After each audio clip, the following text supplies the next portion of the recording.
this club's about winning trophies.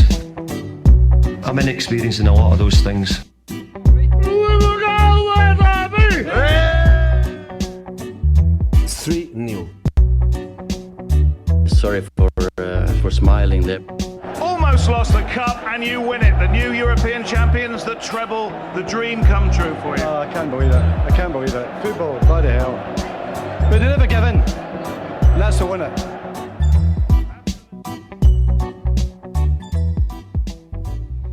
Welcome to the American Red Devils podcast. I'm John. I'm Alex.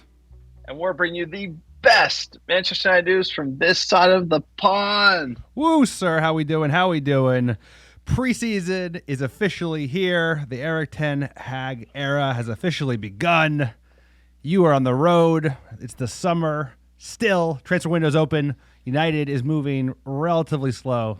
Not relatively slow, very slow, at least if you compare us to our rivals. But United is back on the menu. A burner of a match, 4-0 against the Scouse Bastards in Thailand. Doesn't matter. Talk about preseason, but good to see a style of play and some familiar faces back in that starting 11, sir. You wanted a new 10. You wanted Ralph Rangnick, 10 new guys. That's a familiar 11, but at least some encouraging stuff. How we feeling? How you doing?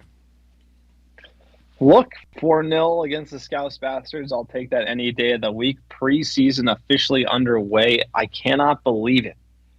It feels like you and me were in the away section at Crystal Palace just last week, having a few dark ales and watching this team just lay an egg. They look better than they did against Crystal Palace. They did. Hey, we're talking about practice, not a game, not a match, sir. We're talking about preseason here. You have to take it with a grain of salt, but encouraging from United. I saw Jadon Sancho looking fit, ready to go. Bruno Fernandes looks a player. De Gea, sharp. By the way, Martial looks like he could be up for it. You know, you got to test him over the full season. He's got to stay healthy, but you're starting to see like a little glimpse. Okay, people are serious. Rashford, horrible touch, wet noodle in the final third. That's just what he's been lately. Maybe he can kick that mojo, but the attack, the counter from United looked solid. Palestre, Ahmad playing number 9. I mean, interesting looks from Ten Hag. And then obviously you had the guys who are trying to ship Telles playing center back. I mean, that's just like a see you later move for the preseason tour. Some good things. You can take it away. It's preseason. Like I said, take it with a grain of salt. You beat Liverpool. You got to be happy. Or Manchester United. I just would rather do it when it matters. Of course. But Rome wasn't built in a day, and Eric Ten Hag has a big task at hand, and he's not going to get a tremendous amount of help from the front office around transfers. So his season is going to be largely based on his ability to get the most out of this squad that he has today. This is a familiar 11, like I said, but there were encouraging signs. There was a style of play that was apparent, playing that high line. Like I said, we turned the ball over, press. We finally saw it. We were hoping to see it under Ralph Rangnick. And we got to see a little bit of it yesterday against the Scouse Bastard B team in the first half at least. But some encouraging things. Like you said, De Gea playing sweeper keeper. Varane looking good, looking fit.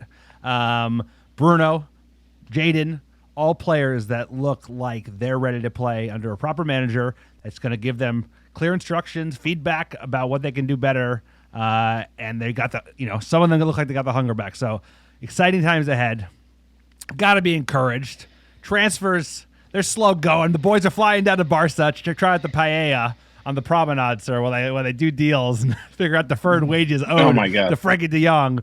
But either way, preseason is here. The wife is like, it's been so nice. It's been so nice about United. I get to have all the mornings and the weekends with you. She's like, when's the season coming back? I was like, well, preseason's here, baby. The season's back in less than a month, so I can't wait. I can't wait to watch United week in, week out. Thursday nights. Europa League, let's go, baby. We're taking it home this year. I'm calling it. We're taking it home. My wife said the same thing today. Yeah. She's like, it's been nice to have United for like 30 days. Now they're back. It's like, for me, this is the worst time of the season because there is no football. Because as a Muppet, closing the transfer window is like a big deal. And then you're kind of like, just get up for every game. I kind of prefer that mode of the season versus this like wake up and see what the numpty police have I know. sent me on Twitter with like Murtaugh and like, Arnold wander around Barcelona, like no deal, like, and then like getting to actually playing the game was great to see. What'd you make of the new kit? Everyone's rocking it. How do you feel? Came out this week. You saw them play in it. I'll tell you, looks better than the Liverpool kit, at least from my point of view. It's not my favorite kit. I am a sucker for a collar. So I do have like a slight bit of fondness just based on the fact that I do like a collar. The lack of Chevy is a big upgrade. I'm not sure about the new guy in the sleeve. Don't know what they do. Don't know their financial viability. I hope we got the money paid up front. I'm sure we did not. But it's all right. There were a lot worse Chevy ones, so it could be worse. I don't know the second and third kit. I haven't seen those yet, but the first is, I give it like a B-. How about yourself? I'll tell you what. Kits look better when you're winning trophies, and we technically did win a trophy, so I'm going to say. We did? I think we got something. It's like a cooler. They gave it to Ten Hag and Bruno. I don't know what it was. It looked like a gaming PC. But look, it's not a bad kit. I'm just more worried about the football. I talked about the positives for me. That left back spot. Shaw got dusted by some 17-year-old no one's ever heard of. Delo got just turned by Diaz a few times. Center backs held well, and that midfield McFred, obviously that could be upgraded. And you're looking at Martial playing 9, which, like I said, he didn't play bad, but we got to have depth there. And at the moment, Ahmad was playing 9. So we're Manchester United. You need a right back. You need a CDM. You need another number 9 if Ronaldo's leaving. Hell, you probably need one if he's not leaving. So for me, as awesome as it was to see the lads play well and win big, I'm kind of looking at Arnold. I'm kind of looking at Murtaugh. Like, here are the deficiencies in the team. You can see it. This is the Liverpool B team. It's going to get a lot harder when we start playing for keeps. So we got a lot of work to do in the transfer market. That is what is making me nervous as a United fan, because I can't bear to watch Martial, Ahmad at 9 and McFred midfield with no backups this season. It's a great point. It's going to be about a combo of things. It's going to be about Ten Hag's ability to get the best out of the players that he has at his disposal, but at the same time, they need to augment this squad. And it's like, there's some good players in it, but we need reinforcements in midfield. There are question marks all over, all 4 fullbacks on this team. Exciting that Tyrell was in the mix, showing some promise, but he's a young lad. He's going to take time. Center backs look good. De Gea look good. But there are certainly areas where you need to get replacements. You need to get reinforcements. You lost a lot of players on free transfers. Cavani, Mata, Pogba, Matic. That's a lot of bodies to fill. And like you said, Martial he's a good backup number 9, behind Ronaldo, if he's got the right hunger and the right, attitude towards playing under this new manager and pressing him, trying to get some goals, trying to get back to that 19-goal season that he had way back when. But we need more players. We need more options, because exactly. You don't want to be relying on Alanga and Garnacho and Facundo as your options in the right wing, because we have to play Martial up front because Ronaldo might leave. That's taken a little bit put on ice, sir. There's some Saudi rumors now circling with big numbers being quoted, but I have a feeling that's going to go all the way to the end of the transfer window. Yeah, like I said, what Ten Hag can do on the pitch, I'm confident in. I liked what I saw. I think these players are going to play well under him, but there's no excuse not to add bodies in critical areas that we've been needing for seasons. Plural. Seasons. Midfield. You need it to win. But look, quick PSA for the podcast. We got a preseason pod. I'm actually on vacation with the fam down in San Diego, enjoying a little bit of the beach. And, pod never sleeps, so we're going to be breaking it down here. If you haven't done it already, please fill out our end-of-the-season survey. We love getting the feedback from you, the fans. This pod is for fans, by fans. That's what we're all about. We're already trying to incorporate some of the great feedback we got. Fill it out. You can win $100 in American Red Devils merchandise. It's pinned on our Twitter profile. Takes you 5 minutes. You can win some merch. Help us get better. Please fill it out. Also, check out our Discord channel. Tons of transfer Muppetry being discussed by the greatest Muppets in all of the land. There's an invite on the website. You can click on it and jump right into the Discord chat. It is awesome. And if you want to support this podcast, we don't have any sponsors. Check out our Patreon page, www.patreon.com/America Red Devils. We do a behind-the-scenes episode every month. There's different benefits from scarves, stickers, pins, etc. Please check it out. Your support goes a long way. Small-time operation. Also, check out our website, AmericaRedDevils.com. Sir, tell them about iTunes reviews. iTunes reviews or a 5-star review of the American Red Devils podcast, wherever you listen to us, is a great way to support the pod.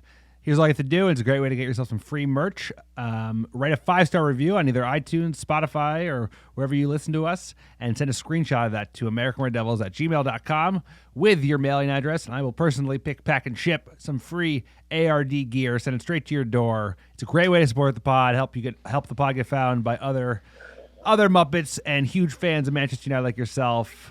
Join the Discord. It is absolutely popping off. It's been the highlight of my summer, sir, other than spending time with the fam. I love Muppetry season. I can't help it. I'll tell you, the signings we have made thus far, it ain't the highlight. It ain't. Let's see, but without getting the transfers first, we're going to talk about the preseason match. I'm going to break down the starting 11. It's been a while since I've done this. Dave Say's world number 1 in net. We had Delo, really? Manchester United starting Delo at right back. We don't have another option. There you go. That's our club. For Ron Lindelof, center back pairing. Love to see that. Luke, the impossible meat pie. Shaw, looks like he's running off some of those pies in preseason.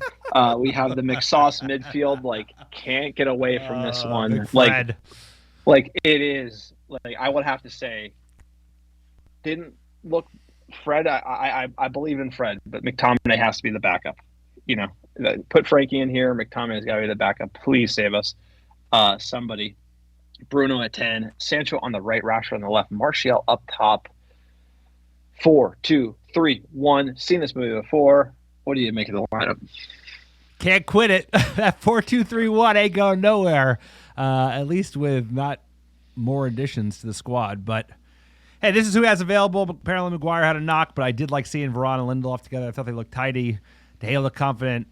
Both fullbacks are, like you said, got dusted at multiple points in this game against the backups. So a lot of question marks there. I have to agree with you. McFred combo, can't quit it. It seems to be the best option we got at the moment. We are very thin in midfield. There's certainly areas where you can upgrade this squad, crying out for it. But that being said, this is a very similar 11 that we're likely to see on day one. Say again? We lost Matic and Pogba. We haven't signed anybody. It's unbelievable. It's we needed to sign the replacements years ago. And it's getting thinner and thinner. And oh, by the way, we sold Pereira. He's a midfielder. You could technically play him there. Technically. You can technically put him there. He's a body. We just, at this point, our midfield is running you and me might need to sign up and play for this team because we just need bodies at this point. Jumping in the first half, you want to take us through the highlights? Absolutely. So the game started hot. It didn't take long for United to get their first unofficial goal of the Erik ten Hag era. In the 12th minute, it was Jadon Sancho. Falls for Bruno Fernandes. Chips it just above Martial. And then 1-0 United. Sancho pulls the trigger, finds the net. And that's United's first goal in pre-season. And Jadon Sancho scores against Liverpool. Sir, right kind of instincts you want to be seeing. Bruno with a decent ball in, trying to dink it in between the two defenders. Sancho's there. Back corner, good goal. Let's go. It's against the B squad. You have to keep saying that. But it was the right type of tempo. They were playing direct when they got the ball. They were pressing high. They tried to move the ball quickly, too, which was good. There was a lot of one-pass football. So, 12 minutes. Let's go. On the board.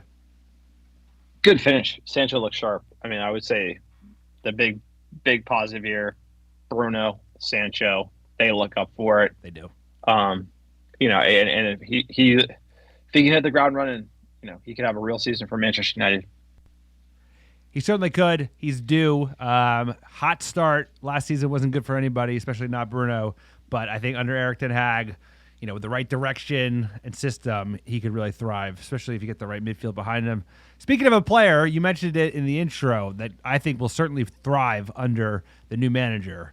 Fred with a nice dink in the 30th minute. How about that? Fernandez, lovely reverse ball. Here's Martial. Martial, was he tripped? Martial. Now Fred, the little clip. Oh, fantastic. Brazilian brilliance from Fred. He brings the Rajamangala Stadium to their feet. Fred with a Scholesy finish, just chipping the keeper. You'd love to see it. Hey, players playing with confidence. Why not? Pour it on. We always have a tendency to have players look just absolutely out of their mind. Pereira was famous for that. Even Martial to a certain extent in preseasons past. But nice Fred pushing forward. You saw this a lot in the game. So that's encouraging to see. Scored a number of goals last season. There's no reason that kind of streak of productivity can't continue under the new manager. Hey, I got high hopes for Fred under Erik ten Hag. I really do think the way he's going about coaching it, the way we're going to play it, I even like the positioning between Fred and McTominay. I thought was a little interesting, where one was coming back deeper, one was able to move forward. It seemed to me that Fred was thriving in a system where he actually knew his role. It seems like before he had too many decisions to make, and there was a lot of uncertainty around where he should be. And so hopefully, ten Hag providing the system will get the best out of Fred, because there's a player there. I'm definitely not gonna. I'm not gonna slate Fred. If we're not gonna sign that many midfielders. He's gonna have to play well. I believe in it. So McSauce. I'm not anti McSauce. I just think he's a young player. He's probably he needs to share the minutes. Play against little Carabao Cup. Play McSauce in the Carabao Cup. You're playing against Chelsea or Liverpool. You're going to need like a Frankie or a Neves or somebody who's done it for a bit more consistently. 100%. He's made to be a squad player, and there's nothing wrong with squad players because we're Manchester United. There's a lot of competitions. You're going to need players that can, sub in late, sub in 70th minute, do a job in the box. He can certainly do that. He can do a job, like you said. You're going to need someone who's a little bit more skilled in that possession-based kind of deep holding midfielder role, which we have been crying out for. I guess Matic has played it, but so we need a new guard. There's a lot of holes to fill in that team. Speaking of, we need a number 9, but Tony Martial is wearing number 9, and he had a goal like a number 9, at least the vintage days. 33rd minute. Here we go. Oh, that's a bit loose, and Martial is onto it. He's got Rashford to his left. He might not need him. Martial! What a finish! That's what he can do. Anthony Martial with the run and the delightful chip. He just loves it against Liverpool. Anthony Martial at his best there. 3-0. Uncharacteristic Liverpool defending, if you like. So nice press from United. Nice press from Martial especially. And then just a good run at speed. Nice dink over Alisson. What's not to like? He's a player that actually looked pretty good in this match, which is exciting to see. There is a player there, and we've seen it in strokes. Hella inconsistent. And also, the managerial changes, he has not adapted well. But as a squad striker, he's not a bad option. Nice goal from him, and encouraging stuff, right? Because this is going to be like making lemonade, like limoncello at a lemonade store. It's like, we got what we got. He's going to have to make the most of it. So nice finish from Martial. Nice goal. No, great finish from Martial. He looks fit. Looks like he's up for it. Love it. New manager bump. And, he can't be our only number 9. Like, we're Manchester United at the end of the day. There's money that, apparently Arnold said there's money we have to spend, and there's areas where we need to spend it. And there's a lot of question marks outstanding, which are unfortunate. But look, great first half from our starting 11. We were going against the Liverpool B team. Yeah, I got to say it. Like you've hit on every goal here. My notes from the first half, the Ten Hag press, it's there. We saw it for a half. The players looked a little tired after the half. I did like that. I thought Fred and McTominay were sharper. McSauce coming deep, Fred getting forward, and vice versa. I thought it was very obvious the different roles they were playing when they had to, and I like the idea of one coming deeper versus both, right? I actually thought that system suited them much better.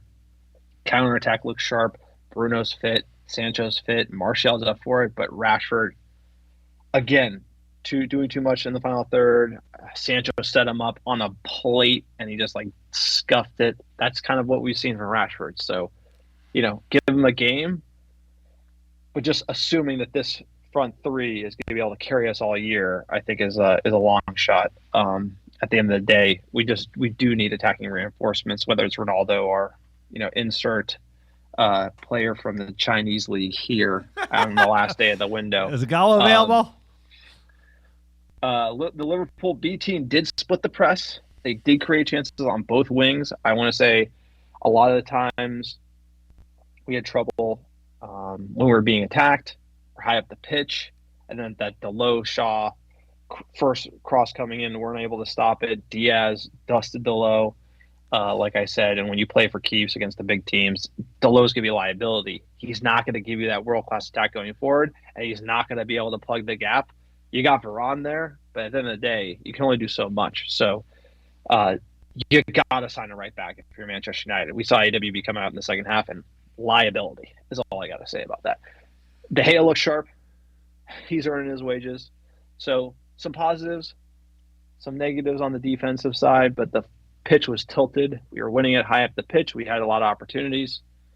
I just think when you play the Liverpool A team and it's during the league, it's probably going to be different than 4-0. It's probably going to be different than 4-0. Hopefully it's not 5-0 to the bad, like I was so fortunate to witness. But good points, sir. They did press highly, but they were exposed a number of times. We got caught out. The fullbacks getting dusted numerous times, just giving the ball away once or twice, and we just were completely exposed. Hitting the post twice from the Scouse Bastards, so they did have their chances. Could have been much closer. A lot of promise in the side, but like you said, if you have Rashford, you're kind of like, we're going to start him for 30 games a year in the Premier League on the left, and he's in a position where like you need to drop him because he's not playing well, and players need that, especially when a player is out of form. You have a lot fewer options, especially if Ronaldo's on the way out, because all of a sudden you're putting Sancho on the left, and then you have to pull on one of the youngsters, even Alanga, who's probably not ready to start week in, week out, and just like this team needs so many reinforcements. We need reinforcements. We can even think about signing a right back, which you're absolutely right. We do need. Oh, you have to have this. They're not going to get it for him. They're not going to get it for him. Like, if you think of the fullbacks in the league right now, it's one of the most critical positions because 100%. How it augments the attack and how the recovery pace, discipline. You look at the Scouse Bastards. Right away, you look at that position and Shitty as well. You can't win the league with Delo and Telles, or Delo and Shaw, because Shaw has had injury issues, and it's a clear weakness in this side. And Malacia doesn't necessarily address it, but as a director of football, you can see the gaps in this team, and like, I'm not saying we have to get there this summer. Like, left back, fine, we got it. Right back, you need someone. Like, you have to have a right back this summer. You have to have a CDM this summer, and you have to have a number 9, even if Ronaldo stays. Like, you have to have it, even if it's a stopgap loan. I don't care, but you got to get these bodies in because you can't have holes in a team like Manchester United. You have to be plugging them, and then get to next year and sign the right players.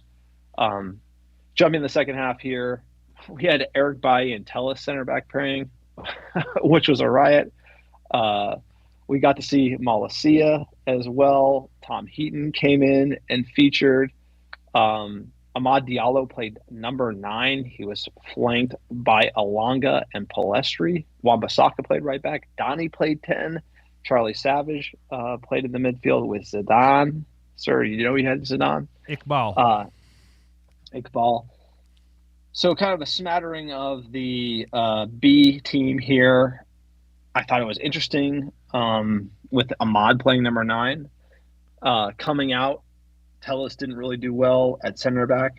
Apparently Ten Hag wants to sell him. Malacia playing out the back was really sloppy. Obviously you have Iqbal and Savage, and you have Malacia, so it was pretty and this is like the C team of Liverpool before they actually brought on their real players. Nothing great. I don't think Donny played well. Wan-Bissaka looked bad. Ahmad looked pretty sharp to me in the second half. Bailly looked decent, but again, it's not. It's preseason, really. Bailly looking good in preseason is not gonna. I rate him as he's a good player. It's the injuries. So, those Alonga kind of along for the ride. He didn't do much. I don't know what you thought of it. No, he didn't stand out. It's all good points. Tyrell, is good to see him. Made some mistakes, made some good movements as well. I think there's a player there, but it's a long-term project, like you said. He's a player if he can stay fit. If he can stay fit, he'd be starting center back for this team because his athleticism, his recovery speed, he made a bunch of big blocks in this game that kept it a 0-0 game. He made a bunch of big recoveries in this game that gave us the 4-0 win. I did think that Facundo looked good. I think Facundo is a player that, if we're not signing more reinforcements, he's going to be a player that you might have to rely on. And Charlie, Savage, and Zidane, dude, I thought they did okay, considering they're not ready to come into the squad. They could both use a loan, but they're players. But like you said, that's like the C team for us even, because these are players that used to be filled by less the Pogbas of the world, but more the Matic and Matas. And you realize we relied on Matic more than you think last season. To lose that player and not replace him, and Frankie was just like a player that we needed anyway. So there's holes everywhere. And you can't be counting on these youngsters. This level of youngsters this is effectively our B team is concerning. I'm excited by the promises on these players, but you cannot expect – it's putting too much pressure on them to expect them to start, contribute, and play week in, week out in the Premier League. It's just not going to happen. Well, just look at the Scouse Bastards. Just look at here's a 17-year-old no one's ever heard of. He's killing it at the right back position. Here, we're playing their B team. Then they got a C team. I haven't even heard of these players. It's unbelievable how deep they are. They got 3 squads. We got 1 at 0.3. We barely get by. It's clearly a depth issue for Manchester United. Because the point is that after Fred and McTominay, who you got, bro? Who's playing in the middle of the park? You got nobody. You got Donnie. Donnie's playing 10. He's playing 10 now, right? And he didn't look great, unfortunately. But no, he did not. No, and then so it's you got Charlie Savage. He's like a kid. It's obviously you got Eriksson, but that's a 10. He can play deeper, but like you said, it's he ain't even signed yet. It's we're assuming that's going to get over the line, but it's just you're thin. You're super thin. You lost 3 midfielders in Mata, Pogba, and Matic, and 0 of them have been replaced at the moment. So you can play Medjbri. You got Garner, right? Garner and Medjbri are probably next up after Donnie. But still, it's we're a little too thin. But hey, give me the +3 goal, and we'll sign off on the preseason. It's a 4-0 victory. We're getting into dissecting the depth of the roster for the starting game against Brighton here. We go deep. We go deep. It was a 76-minute goal from our Uruguayan, and it started from Bailly in the back. Here we go. A little step over for Eric. And he's still going, Eric. He wants to be played in here by Pellistri. Instead it's Ahmad. Pellistri! What a goal that is. Length of the field stuff. Pellistri makes it 4. And this young Manchester United second half side with a memorable strike. Well, from looking like they were probably going to just try and contain this. So nice interplay from the 2 players we bought instead of buying Sancho, Facundo and Ahmad. Nice surging run from Bailly, and a good goal. And I think one of the encouraging things out of this that kind of mirrors a lot of the other goals and chances we had in this game was high press and then attack right away. Super direct. Everybody pushed forward, and that was something that we all wanted to see under Ralph because that's kind of his legacy as well, what type of player, what type of manager he likes to instill. That was exciting, being said with the squad we have, that there's a style of play that's already emerging from game 1, even with the B squad. So that's my glass half full, Mark. All right, sir. Well, you know what? We got a next match, and that is versus Melbourne Victory. Melbourne. Friday, July 15th at 3:05 a.m. Pacific. I am not getting up for that one. No. Don't watch preseason live, especially when I'm on vacation. Then we got Crystal Palace, July 19th, 3:10 a.m. Pacific. Villa, Saturday, July 23rd, 2:45 a.m. Pacific. Atletico Madrid, July 30th, 4:45 a.m. Whew, sir, we do it early here. Is that back-to-back games? Does that say July 30th and July 31st? I think the other one might be Europa League. Really? I'm looking at the Rayo. I don't know. It's a friendly. Rayo. I've never heard of this team. Vallecano. Spanish. That is team? preseason. Yeah. So we're doing 2 back-to-back preseason games. July 30th. That's wild. That's the weekend before the Premier League starts.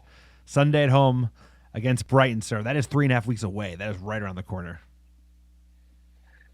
And one thing to say, I mean, like, just to recap, you got to give an A to Eric Ten Hag, right? You give him an A because you're like, hey, he came in, he's gotten like no bodies in. He started work early, right? You have to remember. Yep. Crystal Palace, he was there the next day. He's like, I'm not taking a vacation. I'm here. I'm ready to work. I got to get this team sorted. Comes in, they come out, they beat the Scouse Bastards. Jurgen Klopp 4-0. We look good. On to the next one, and all I'm looking at is help the man out. Like, Eric Ten Hag is the man. Like, look at the training, everything he's doing. He's a great coach, and we got to back him. And I'm looking at Arnold and Murtaugh. That's what's making me nervous. I'm not saying that they're horrible at their job. I'm saying you should do the business early. The players should be on the tour with the team. We got to start the season right. We have some winnable games to start. And right now it's looking like we're going to leave it late. And it's going to be scrambled eggs, scrambling. And that's hard for a coach.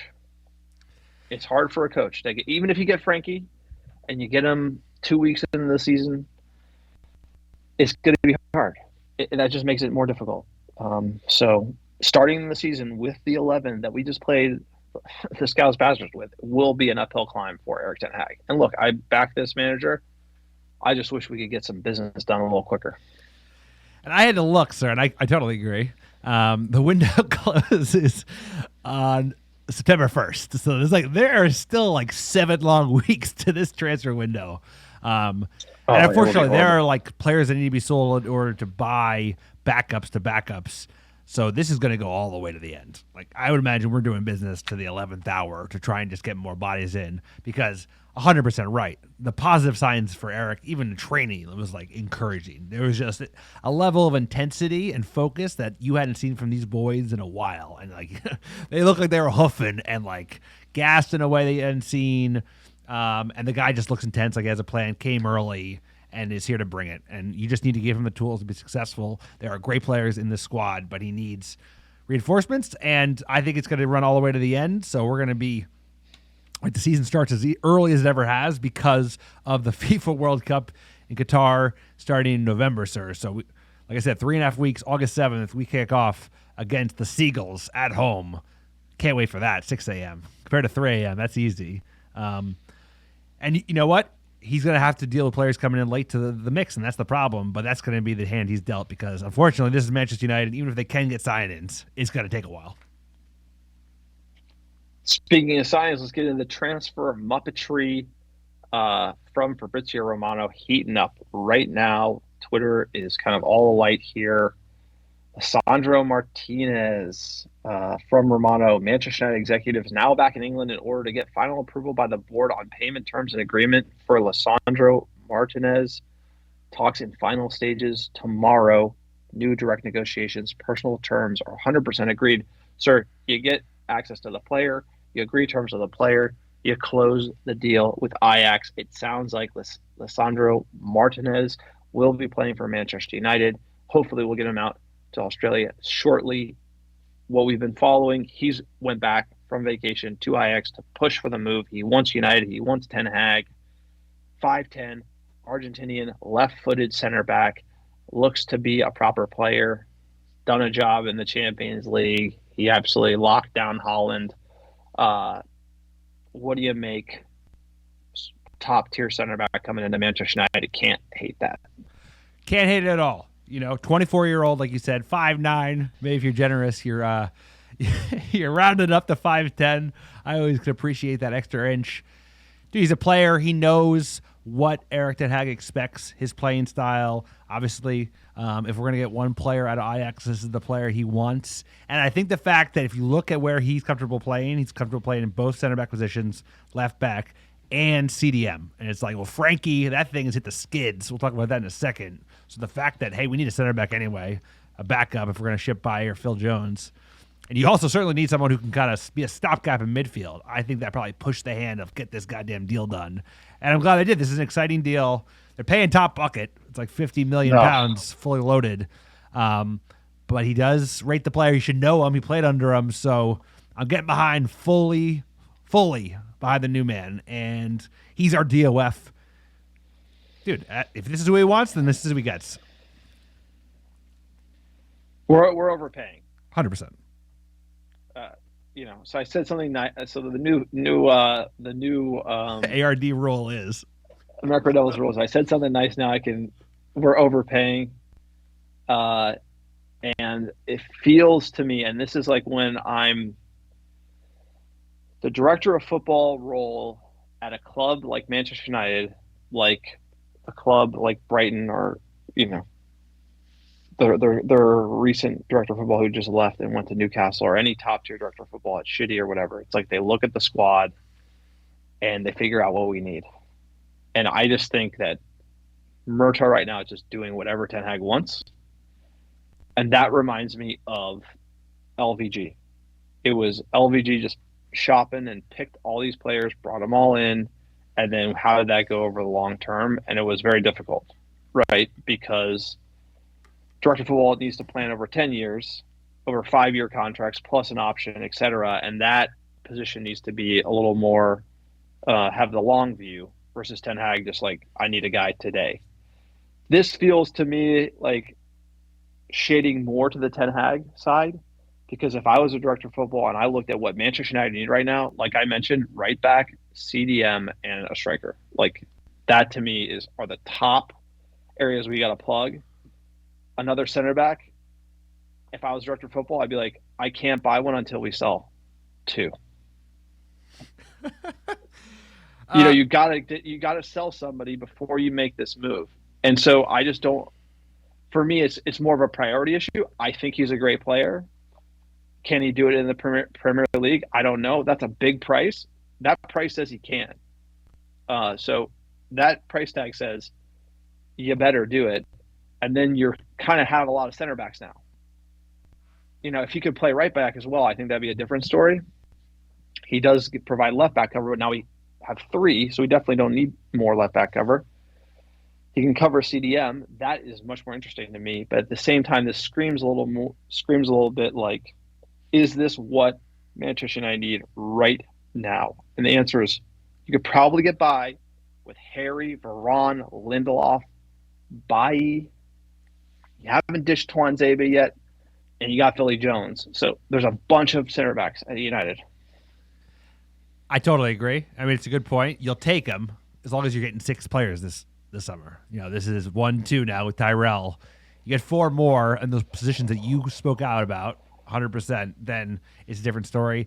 I think this is like their number one target.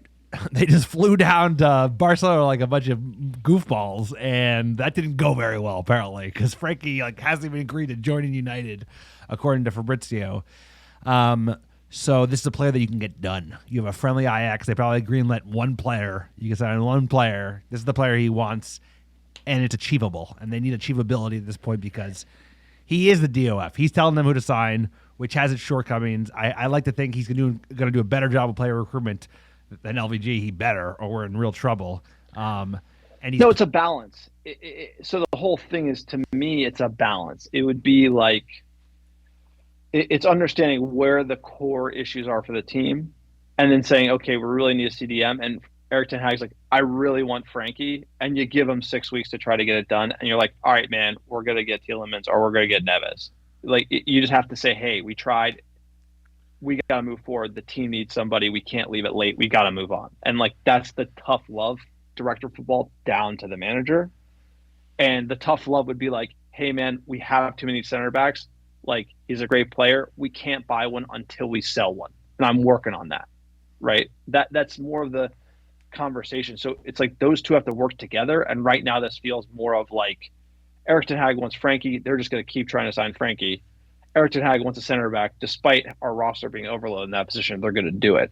And so it's just more of a balance. And so if I was director of football, I'd be like, hey, we have too many center backs. We're dying for a right back.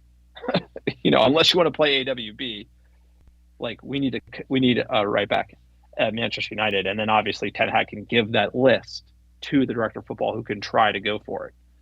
But I just see like this looks like Ten Hag is running the show. And I don't mind that. It's just there seems to be a lack of balance because we should have moved on from Frankie, and we probably shouldn't be signing a center back. Like if the director of football is really world class and understands what this team needs, these decisions aren't being made in the right order. No, I agree because you have to move at least 2 center backs to kind of make up bench space and cash for right back midfield. I think this was like we're moving slow as molasses because that's Manchester United's tactic in the transfer window. And Arsenal, we're going to get this player. And this is a player like, oh shit, our number one signing, not going to plan. It's taking forever. Well, this player can also do a job. And I do need another center back in theory if I can move these other ones. So I think this was an opportunistic signing. He was able to use his pull, right? He wants to play under his manager that he's played with before. He was player of the season last year for Ajax. He is a player. Now the translation to the Premier League is a big one, and he's a wee lad, and it's a big, physical, strong league. But he's a good tackler. He's a great progressive passer of the ball, which certainly would be useful in midfield. But like I totally agree with you. But it's like we're grasping at straws, and we need friggin' would $50 bodies. million be better spent on a striker right now? I'd rather just spend it on an out-and-out midfielder. I would just get like an out-and-out CDM. Like hold it. Like you can't get Frankie. I get like next Frankie, and if that's Neves for 50 mil, dude, he's Premier League proven. He's not the best player in the world. He's not Declan Rice, according to the English pressers, but he's he'll do a job, and he's Premier League proven, and he's got a banger in him. And we could have a Portuguese, Dutch, English mashup. I think this is just like a deal that could get done, and they know Ajax will structure the shit out of it, which they're going to need, right? Because they don't have a lot of cash. That kind of speaks to like this was deals moving anyway. He's gonna be a gunner, and they kind of like swooped in and stopped him from becoming a gunner because he was definitely going to Arsenal if we didn't pick him up. I think you're right. I think that has a lot to do with it. I think it basically has to do with like A, Ten Hag knowing how good of a player he is, B, the fact that Arsenal was probably sniffing he was probably going to go, and so that combination made us make a jump for him. Look, I think he's going to be a baller. The question for me is, Maguire is now the captain. So he ain't not playing, and so it's Maguire and Lisandro Martinez, and then Varane's getting paid how much money to sit on the bench? Obviously, he gets injured a lot, so it's just I just feel like we're a little deep in this position, and we shall see. But if Erik ten Hag says this guy's going to run it, and maybe Erik ten Hag's thinking that he can provide CDM cover. Now, if that's an element to this deal that could change the whole game, if this guy will play CDM, and if he plays CDM, he probably would be a baller CDM. That's what I mean. He's made to be a CDM. Here you go, boom. So, look, I like the player. At the end of the day, screw the price, whatever it is. Hey, it's a good player. We get better. Boom, it's happening. I'm excited as a Muppet. I'm just trying to read the tea leaves around what's the front office doing and how are these deals coalescing, because it seems like the order of operations is a little bit backwards. Speaking of order of operations, we're going to talk about Frankie de Jong.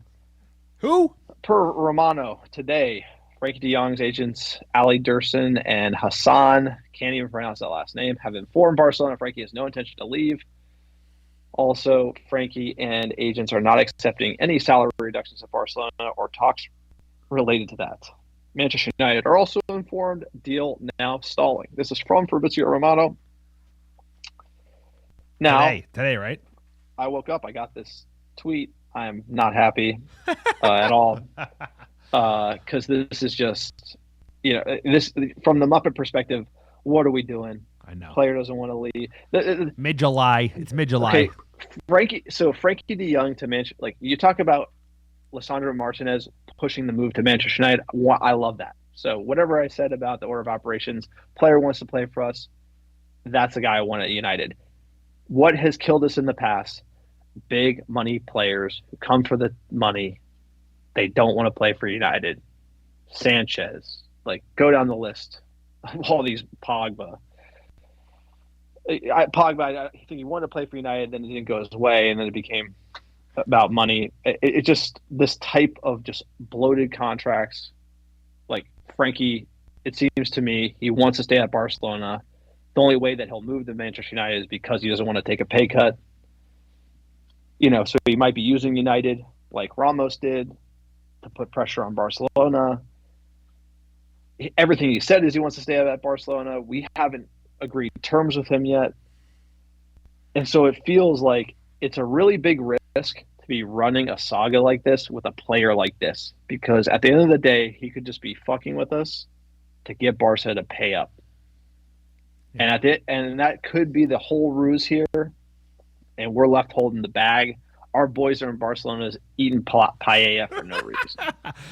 Sorry, I'm sure it's lovely. We've been there in July. It's lovely. A little crowded, touristas. But like you said, it's a bold move. This is a position that we know we need to fill. We lost two of them, two players that could do the job in Pogba and Matic. And you go hog all in on one player, and it's such a fucking complicated deal. Like, he had deferred wages during COVID, and he was willing to take a pay cut because Barca has been, like, somehow run worse than Manchester United. And I think deferred, like, half of his wage for each season. And now they owe him, like, 17 million pounds, for, like, this season, which is, I think, over 2x his normal salary. And they don't want to pay it. So they're like... So it's just more complicated by the fact that, Barca are kind of a forced seller, but also don't want to make him whole. So, and he wants to get his money because he took a pay cut, and that's what they agreed to. And Barca are being shady operators, and we're going, this is kind of like our whole transfer window is around shoring up this one position that we've obviously highlighted. We need a Frankie. I'm not sure we need Frankie, but we need a Frankie equivalent because it's crying out. But you've wasted half the transfer window, and if you don't get him, then you're on the back heel, and you've already lost players like Basuma, who could do a job for a fraction of the price. He's less than half, so he went for, 25? He'd do a job. Sometimes you gotta, you just... I related to, like, the dating game here. It's just, like, we're so far down this rabbit hole. So sometimes you just gotta... You gotta zoom out. Too thirsty. You gotta zoom out and be like, what are we doing here? I know. Like, what are we? If I'm these guys, look at that photo. Like, of them first of all, I know, just like walking on Las Ramblas, having a good time. Arnold's buying a pair of Folkleys here, looking pretty smooth. It's one of those things where it's a moment in time where you gotta everyone's got to take a deep breath. These guys are running this football club.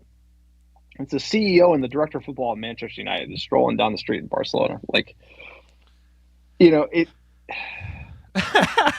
You and me talk I know, bro. Like, you got to get this deal done. If you go, and me talk to each other, and I just said, I was like, those guys walking around Barcelona, that ain't a good sign. No, you got to be in a black car, getting dropped off. You're busy as shit. It's not. Look like they're strolling, bro. No, look like they're having a post-lunch stroll before they go take a siesta. No, it has nothing to do with that. It has to do with if I was running things at Manchester United, I would be in Manchester. I don't need to be in Barcelona. Like, that seems like a Hail Mary move to me. And this is just reading the tea leaves. If you're, like, desperate trying to get a deal done, you would show up there. And if you're, like, confident trying to get a deal done, you wouldn't be anywhere near there because you'd be working on the next deal, right? The deal would already be done. You'd be like, all right, things are locked up. We're good to go. I'm in Manchester. I'm already on the next thing. We got to sign a striker. We got to deal with Ronaldo. There's so much going on. How could you be flying out to do this? But why are we here? It's like Frankie is going to demand a ton of money. He had a bad season for Barcelona last year.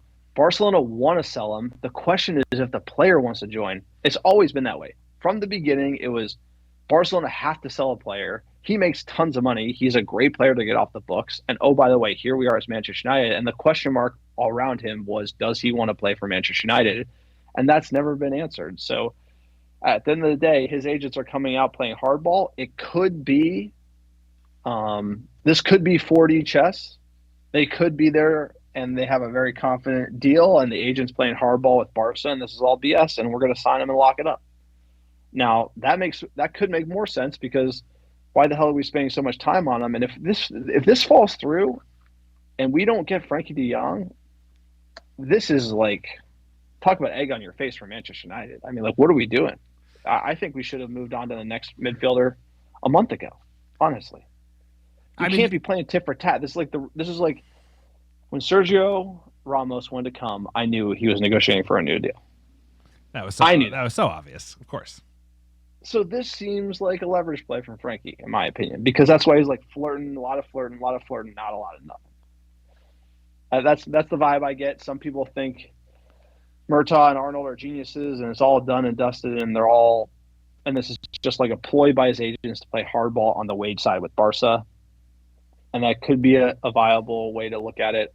I think, for me, seeing those guys in Barcelona tells me we're the ones who are desperate. Yeah, you can look at it a couple of different ways. I totally hear what you're saying. Sometimes it takes like showing up in person and pushing the deal over the line if you're at the 5-yard line truly, and you're just kind of haggling over 5-10 million. This is the case Frankie where, was in hold on a Manchester. second, sir. This is the case where they owe him 17 million euros, and they don't want to pay him 17 million euros. They just don't. They want him to be like, fuck you, take it. Have United pick the difference up.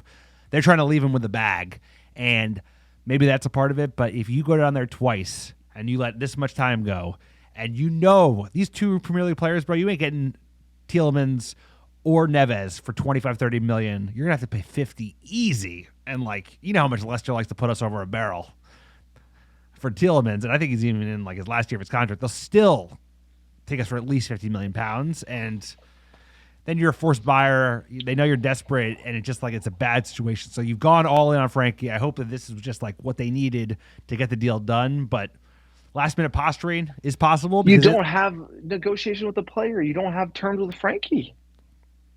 You don't have – the whole point is, if you had terms with Frankie, and this was just Barca holding, like, I believe Fabrizio Romano would be able to tell us that. He heard it from his agent about that he wants to stay. He would know if player terms are agreed. We don't have that. So if it was just like, we agree with the player, he wants to go, and Barca are being like hardball about the wages, that'd be a whole nother look. And look, this has been going on for a long time too. That's true.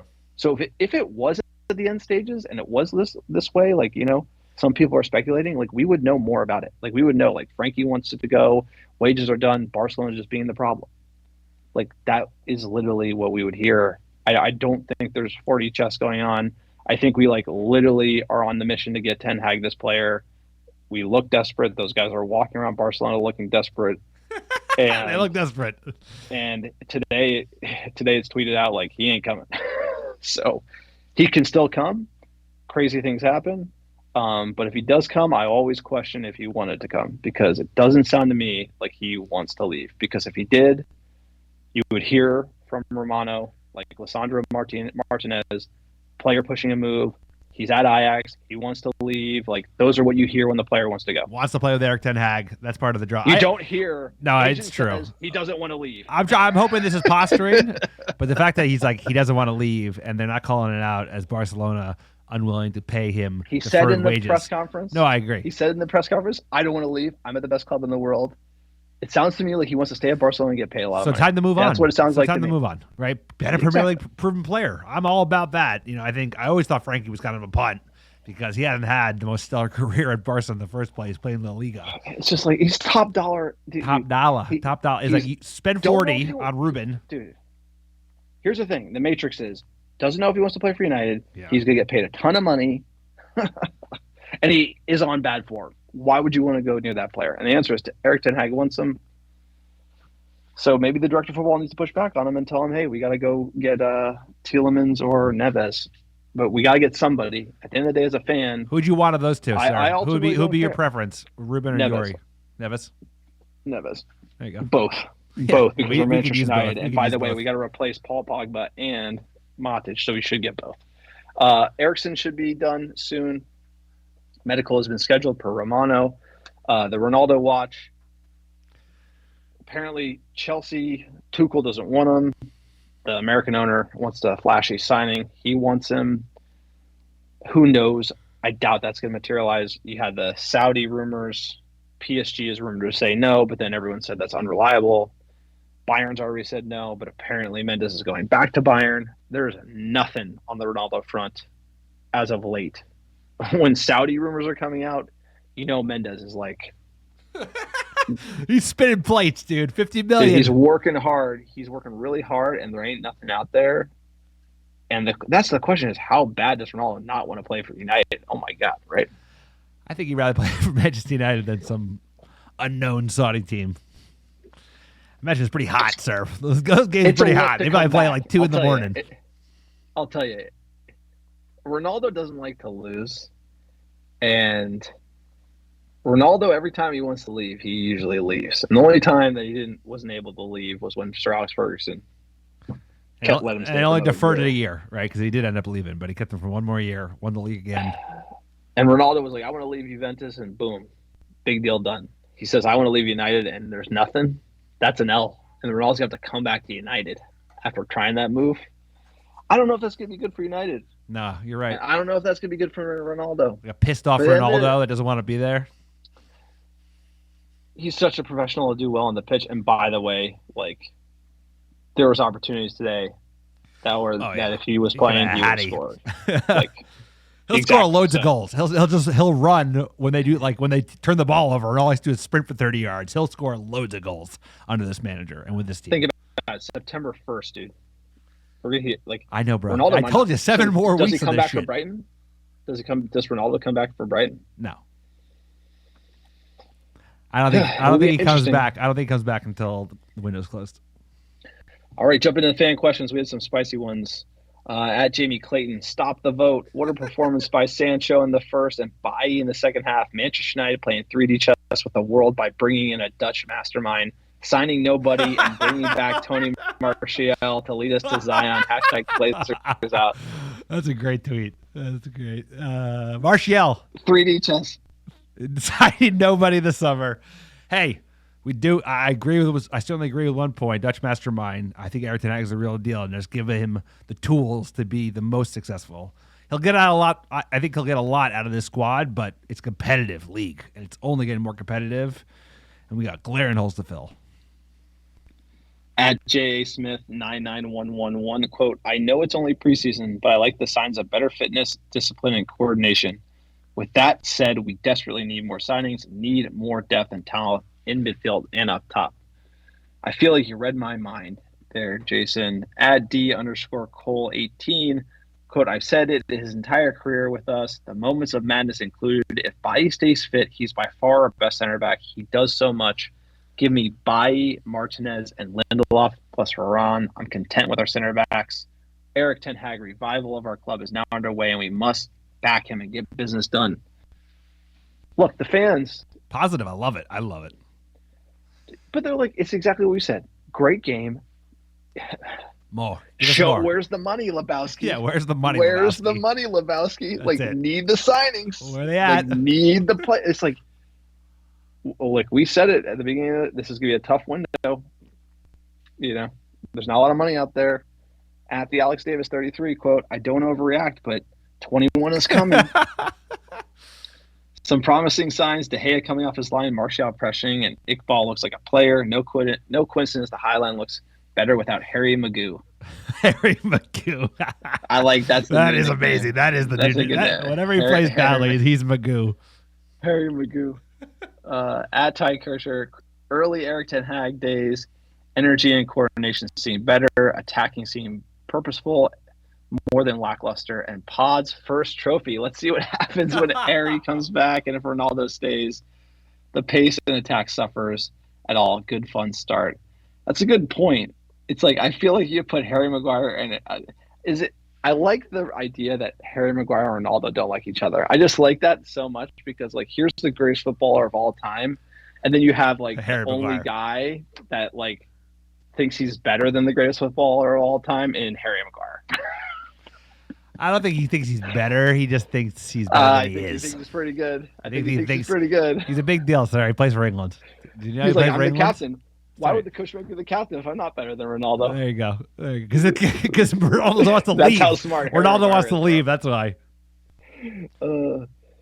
At you, Bosun, quote, being good in preseason is always a bad sign. It's true. That is true.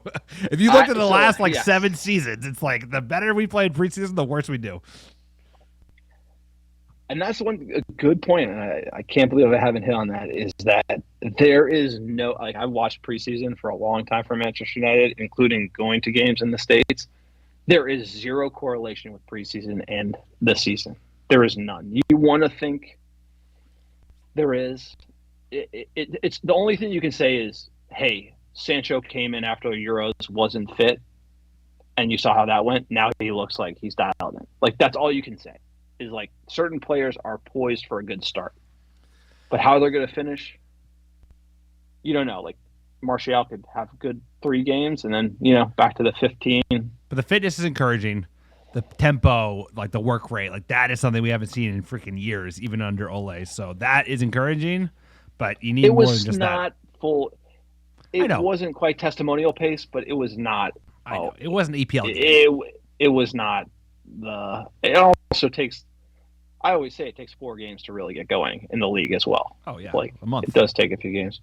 Last week here at I Note It All, quote, coming soon, the American Devils blog. Title is, it's already over, Manchester United winning the quadruple. We're not the Scouse bastards. We don't talk about winning the quadruple until we've at least locked up the league and the Champions League, right? Or like the league. We've locked up the league. We've locked up the league. Either way. I like the optimism. I feel like the optimism is back on the pod. It's good to hear it from the fans. Everybody wants to see good football, exciting football, high work rate, enthusiasm from the players that will translate into enthusiasm from the fans. We know we have it. So there are a lot of encouraging signs. And I know it doesn't translate. You're absolutely right. But they seem to be running. We haven't seen these boys run in years. And some of them, I'm not sure they're going to be able to pick up and keep up with the pace. But there are definitely players, the Brunos, the Sanchos, the Varans, the De Geas, who are going to shine under this new manager, and that gives me hope. I'll tell you what, that was night and day compared to what we saw. I don't know how many days ago it was, but it was 45 days ago or maybe 60 days ago when we saw them play Crystal Palace, and none of them wanted to be there. None of And, them. one of the most Magoo of all Magoos, Harry Magoo, looked horrific that game. Mr. Magoo. Like, the body language, everything about it. And the fact he's captain, which I even heard that's for the rest of the season, that one hurts a little bit. That it needs its own section. We save this for the post fan questions, sir. We should have highlighted this in the news, but I don't want to. For me, it's like I actually think, it's hard to just like you get one refrain. You got otherwise we could talk for 20 minutes with Harry Maguire. Give me your position. I'm trying to think about how to be nice about it. I'll start. Why did I start? You give me your rebuttal. Being the captain. Yeah, you start. My thinking is this. It's like the obvious choice was Ronaldo. He wants to leave. You can't do him. He hasn't had enough time with a squad yet to be like, this is the new captain. So the default easy answer, someone asked him, who's the captain? He's going to puff up his player. He's not in good form. He hasn't played well. I think you don't rock the boat at the moment, and you can always change things. It's not like it's set in stone. He's the captain. You can't change it because you said he was the captain. And if he's undeserving of the captaincy, he'll lose it. And also, if he ain't good enough to start in this starting 11, he ain't going to be captain like he was yesterday, right? Who's next in line? Bruno Fernandes. I'm okay with that. Bruno, he's got to make sure he doesn't win so much to the refs.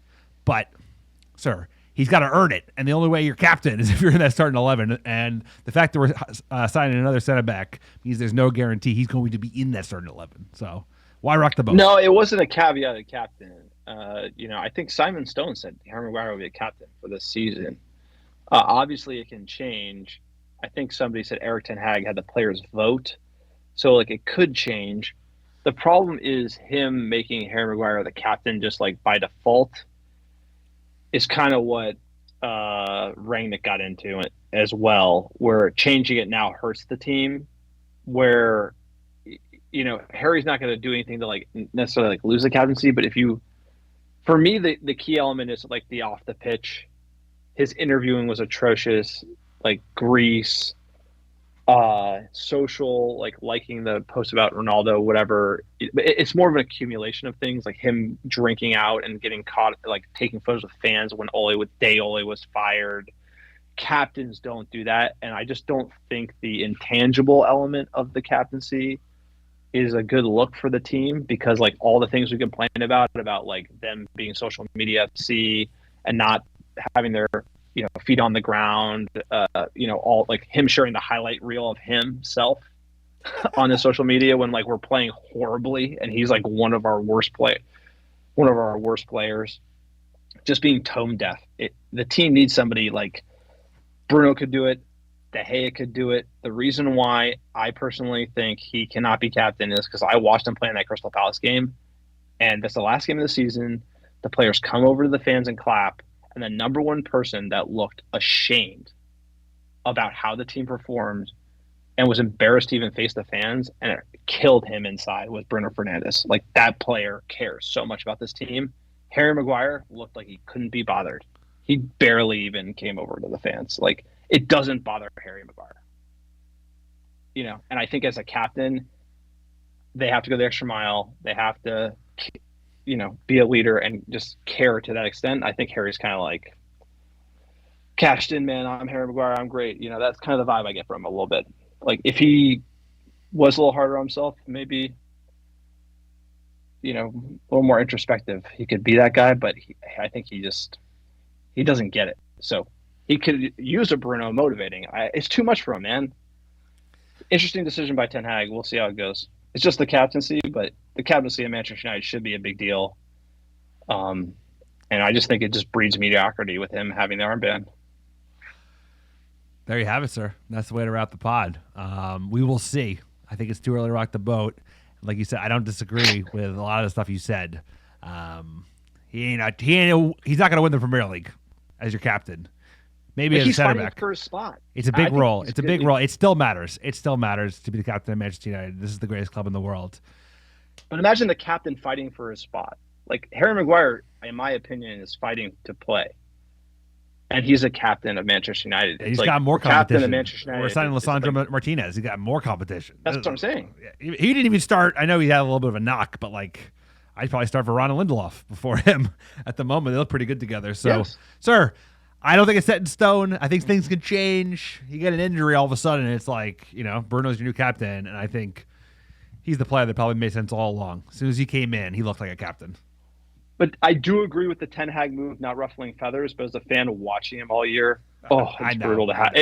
You see it in person. It's even worse in person. That giant head, and he's just so slow. He's so slow, and he got caught out so many times last season that So it can't be worse this season. So you can forgive that, dude. For a really you can forgive a player who doesn't play well, who's trying their best and is like aware of it. Harry Maguire's attitude about when he's playing horrible is literally like, why would the coach start me if I'm not good? Like, that's what he said. I know. Sky Sports. I know. Like, so it's like, wrap it. I know. He's a dope. He's a Magoo, bro. Like, he's Harry Magoo. Like a dog, and he's like, I don't know. My head's not in it. Like, I'm trying my hardest. I'm gonna be back. He says all the right things. Like, I would not be slating Harry Maguire. It's the fact that he's just like, I'm great. I'm Harry. Like, let's go to Greece, baby. Like, he's just adamant, bro. It's like, all right, wrap the pod. Long one here. Poor Harry. Fans, 5 fans, love it. Pod. Like us on iTunes, 5 stars, etc. Check out our website, AmericaDevils.com. Support us on Patreon, patreon.com/AmericaDevils. Give us our top 10 downloads last 7 days, Alex. Sir, number one, how you doing? Grand Rapids, Michigan. Appreciate you. Cedar Grove, New Jersey. Morristown, New Jersey. Milwaukee, Wisconsin. Cupertino, California. Elk Ridge, Maryland. Ajax, Canada. Maybe it's Ajax, Canada, sir. I don't know. Brisbane, Australia. Lexington, Kentucky. And last but not least, Marabou, Malaysia. Appreciate you. We also got Dublin on the board. Appreciate you. Let's go. Lutton, Norway, sir. America Red Devils around the world. Appreciate all of you. Seriously, listening week in, week out. We couldn't do it without you. Sir, the season's coming back, baby. I'm getting excited because, damn, we got 3.5 weeks away from Brighton at home. We're battering the Seagulls with McFred, bro. Frank ain't going to be nowhere to be found. Last day of the window if it's going to happen. McFred till I die, baby. Take us to the top 4 promised land. Save me. Make Fred the captain, baby. Let's go. He's got $1 million smile. He's got a good attitude. He does have a good It's a attitude. player that has a good attitude, dude. I like Fred. I like Fred. Just don't pass it to the other team in our own third. Sort of play us out with whatever song you got. Everybody have a great summer. Transfer Muppetry onwards and upwards. We'll get you another pod next Wednesday. Talk to you next week. Enjoy it.